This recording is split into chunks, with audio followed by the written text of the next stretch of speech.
Hey guys, what's up? Yeah, it's it's about 12:49. I'm going to get me some lunch. Apparently my state tax came in today, so it kind of helps out a little bit, a lot more than I thought. Um, but yeah, like I said, it helps out a lot. I wanted to talk about something here. I wanted to give my thoughts on the Superstar shakeup. Now, I didn't watch Raw or SmackDown that much. I did see clips here and there. And I know some people feel indifferent about the shakeup, like they feel certain, superstars shouldn't have gone where they went. But I kind of want to correct maybe Brian Zane on something at Wrestling with Regret. Apparently, he said that Kevin Owens went to SmackDown, and Kevin did. But I don't know, maybe it was a misinterpretation by WWE. But it seems that the understanding that I'm getting,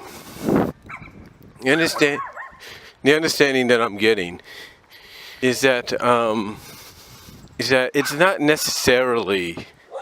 Okay, what I'm saying is the understanding I'm getting is it's not necessarily Kevin Owens that went to SmackDown. It's more along the lines of the championship went to SmackDown, I guess. I don't know, like I said, if that's a misinterpretation by WWE, if they misinterpreted something, or if that is the case. Because if it's the case, then that's perfectly understandable that, that you want to, it's perfectly understandable, if there's a misinterpretation, if it is the case and everything, if that is the case and everything, but like I said, we don't really know, what's really going on. Apparently, according to Daniel Bryan, the championship went to SmackDown and not Kevin Owens, and that whoever wins between Owens and Jericho at Payback, that's the person that's going to be on SmackDown. But we don't know that. We don't know. Like I said, if there's a misinterpretation, miscommunication, we don't know. And like I said, we don't know if there's a miscommunication, misinterpretation. We don't know exactly what's going on. Now, what's even more interesting about this is you have Dean Ambrose going to Raw. Now, we don't know if Dean Ambrose has an opponent for Payback. If maybe he's got somebody from SmackDown he's got to face, I don't know. If he's got to face Baron Corbin, because Baron's beat him in the street fight, so he gets a rematch, and who knows? But basically, it sounds like what one side is saying. According to one side of things, it's when a champion goes to another brand, it's not necessarily the individual that goes; it's the championship that goes, and it all depends. And that the person that has the championship all depends on, what happens next.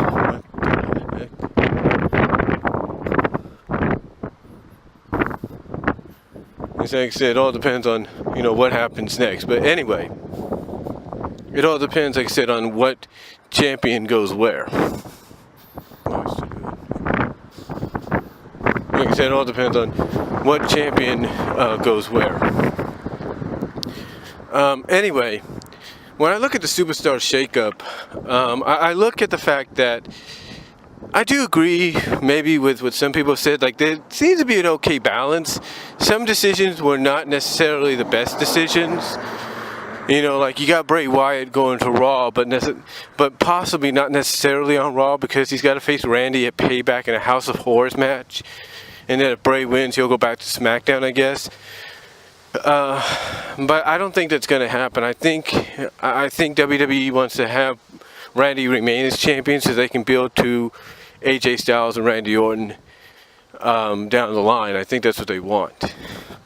Again, I think that's what they want, and I think that's what they want to try to get. So we'll just have to wait and see what happens. But let's take a look at the moves. Overall, let's take a look at Raw. Raw got Apollo Crews, which was announced earlier. They got The Miz. They got Maurice. They got Miz and Maurice. That's a package. They got Alexa Bliss and Mickie James. They got Eli Sampson from NXT. Like I said, they got Bray Wyatt. You got Heath Slater and Rhino. They got Kurt Hawkins. And I think to round it out, they got David Otunga. Now, some of these decisions probably were on the fly, like what could they do to change?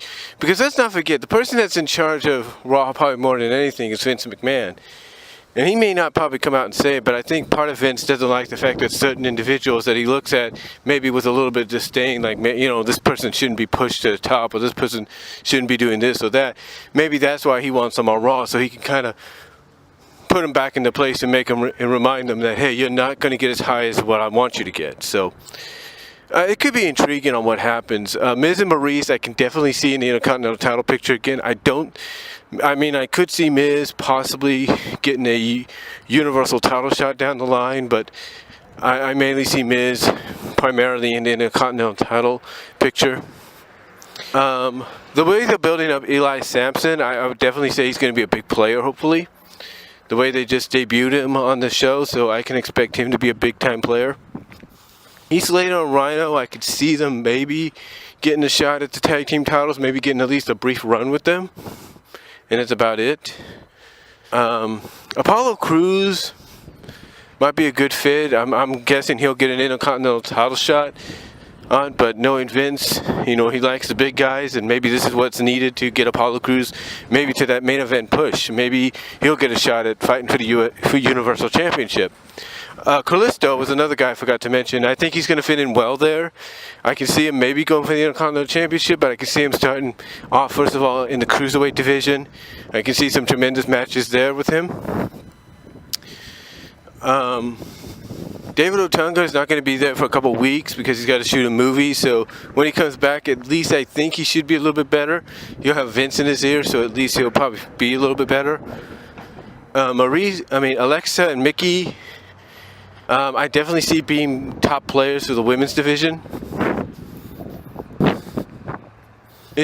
I see Alexa at least getting maybe a brief run. I don't see her getting a 2-time run. I see her maybe just getting a 1-time run with the Raw Women's Championship, and I would at least expect that maybe for being maybe a couple of months at least. I can see Alexa getting that.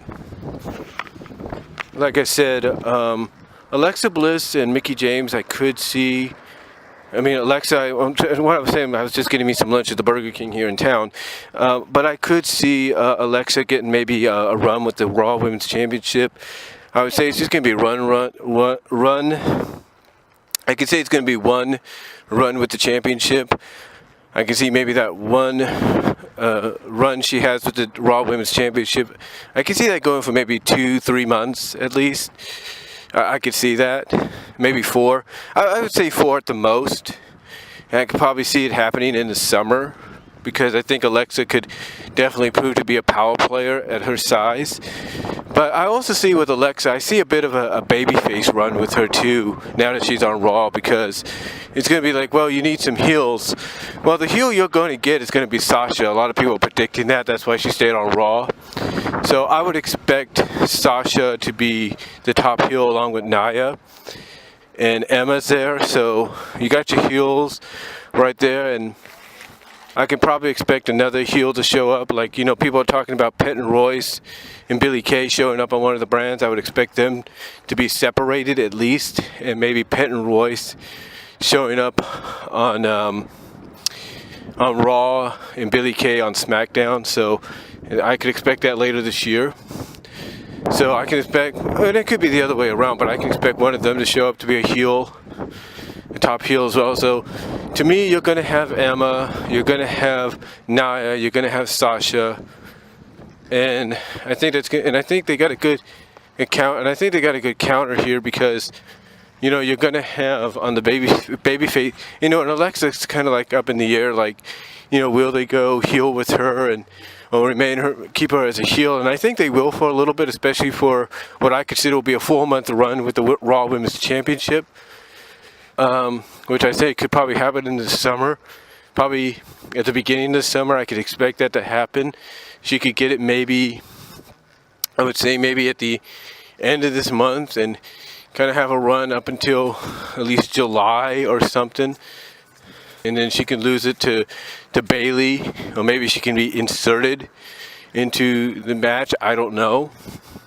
But even if she doesn't get the championship in the summer, I expect her to get it before the year's out. So I expect before this year's out, Alexa's going to get the Raw Women's Championship, and she's going to have a 3 to 4 month reign with it. I just feel that that's what they're going to do with her. But like I said, right now, heel-wise, if they're still going to turn Sasha heel, you got 4 heels on one side, which is Emma, Alexa, Nia, and possibly soon to be Sasha. And on the babyface side, you're going to probably have Mickie James as a babyface. We could be wrong about that. You're going to have Bayley on that side. You have Dana Brooke, which is another. So, and I expect Asuka will probably be called up to the Raw roster as well. So, and there you would have a babyface run right there. But yeah, basically you're going to have 4 women babyfaces, and you're going to have 8 women on the Raw roster before the year's out. But with Alexa and Mickie, I could see them probably giving Mickie a run with the championship as well before the year's out, to at least thank her for what she's done and coming back and helping the division. I can see them doing that, but I just don't see Mickie having a long run with it. I see probably Mickie James having at least maybe a month run with the championship, and then probably dropping it to somebody else. But yeah, you know, I look at Alexa, I look at Mickie as being good additions, and I see Alexa probably getting the biggest push out of them during the middle, or mostly probably at the end of the year.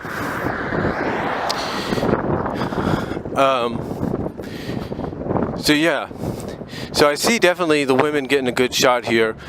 As far as, let's see, who did I say was on there? Bray Wyatt was on there. I'd say hopefully they kind of continue giving him a push like he had on SmackDown. But like I said, I think the reason Bray went there is because Vince runs it more so than anybody. And it seems to me, maybe it's just my opinion, that Vince has sort of a disdain for Bray. Maybe he just doesn't like Bray at all. I don't know. And maybe him bringing Bray to Raw is to kind of put him in his place.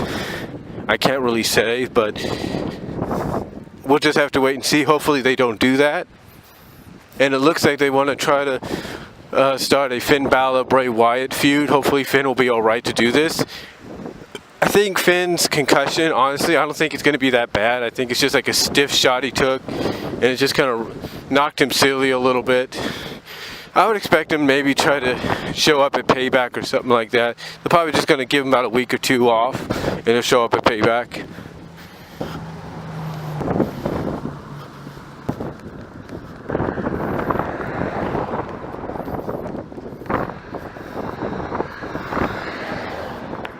But yeah, you know, they're going to send Bray at Finn and Finn at Bray. I think that could be a good feud.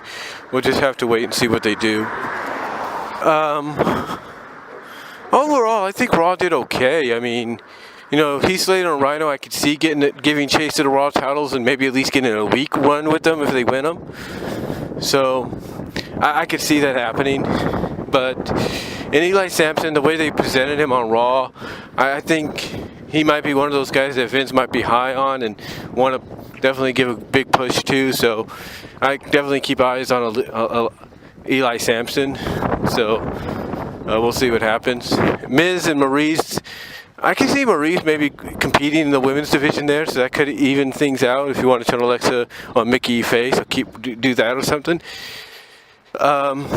Miz, like I said, I think he's mostly going to be Intercontinental Championship fodder. Basically, he's going to be stuck there. But I could see him at least getting a shot at the Universal Championship once in a while before the year's out. Now, as far as SmackDown goes, I think SmackDown did all right as well. SmackDown getting Kevin Owens, or supposedly right now Kevin Owens, I think is a good counter for, you know, Raw getting Dean Ambrose.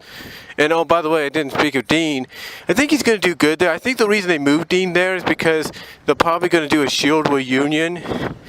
Because if you think this whole thing with Seth and Triple H is over, I doubt it. So I would expect maybe Seth. So I expect if there's any Shield reunion they want to do at least for one night, it's going to happen. And that's why Dean went over there. But Kevin Owens being on SmackDown, I think, is going to help out. Sami being there as well, Sami Zayn. The reason, here's the thing, the reason they keep Sami Zayn and Kevin Owens together is not just because they're close friends in real life, and they support each other and each other's family, but I think WWE, and I said this before, I think they see big money in that Sami Zayn-Kevin Owens rivalry. I think they see it as being the next big thing for the company. And they probably realize that the best place to really give it a launching pad to become that next mega main event rivalry for the WWE is SmackDown. I mean, they tried on Raw, and they did decent with Raw, but I think they realized, you know what, SmackDown is probably the better option. They'll get more opportunities to shine. There you go. There you go. So I definitely see that being one of the reasons you have them on SmackDown. Like I said, I definitely see them using SmackDown as a platform, as a springboard for both to really get this rivalry going between Sami and Kevin, because despite how many times you saw them compete on Raw, despite that stipulation, I think that was what hurt them. Is the fact that you always kept them in the same, always had them competing, and I think the people in charge of SmackDown will be like, no, we can't do that. Let's just keep it separate. Let's do something that's different with these guys. And I see them doing that, trying to keep them apart at least as long as they can. But I do see them using SmackDown as a springboard for Sami and Kevin to have that feud going forward and building up to being that next mega main event feud. Maybe that's just me. I know it's not wishful thinking, but I think why else would you have them both on SmackDown? I'm just saying. Now, as far as who else did they get? Jinder Mahal. I could see him getting a decent push, maybe a run at the U.S. title. I could see that. The Shining Stars, I could probably see them getting a decent run at the tag team titles, maybe getting a shot at being the champions. So that helps out a little bit. Charlotte and Tamina, I can definitely tell you this. Tamina, I don't know what they're going to do with her. If they're going to keep her a heel or a babyface. But I could see her being SmackDown's answer to Nia Jax. I could see that being why she's there. And Charlotte, I don't know what they're going to do, if they're going to present her as a babyface or as a heel. It looks like they might still go the heel route, but we'll just have to wait and see what they do with that. But I can definitely see some good matchups with her and Naomi. Definitely going to see good matchups between her and Becky. So I think that's another reason, is because of the build. And another reason I believe that they put Charlotte on SmackDown is because, of course, you exchange both former women's champions to do two different shows. That's one reason. But another reason, in my opinion, is I think because of the fact that, they want to continue building her as the female equivalent of her father. So what better way to do that than probably giving her multiple runs with the SmackDown Women's Championship? Yep. But then again, that was Raw when she did that. Maybe they'll do things differently here on SmackDown with Charlotte. We'll have to wait and see. And what benefits Charlotte as well is she's working with somebody creatively that she's known from NXT. So the head writer that used to be the head writer of NXT, when she was there, she's familiar with that guy. So I definitely see that being to her benefit. So, well, but I think they're going to do decent with her. I really do. I really do think they're going to do some decent work with her. Brian Saxton being on there, I think is going to be good, because at least, like I said, he's going to have some people in his ear that he knows from NXT that's going to help him out. So overall, I think both brands did a good job balancing out the rosters with these switches.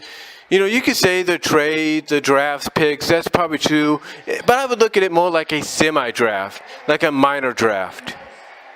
I definitely see it more as a minor draft, if you will, sort of a minor draft. Like give you a taste of what's to come. So overall, though, I think both, I can't really say if one won over the other. I have to say both came out pretty well with their choices.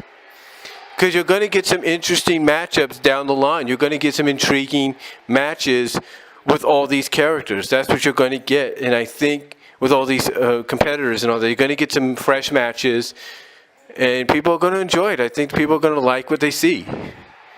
I think it's going to be good for both brands, and it sets things up for later this year. When they do the actual draft, maybe towards the end of the summer or something. So, but we'll have to wait and see what they do. But my thought is, I think both brands did good, and we'll see what the outcome's going to be, because I think this is a bit of a soft. It's kind of like with a comic book or something.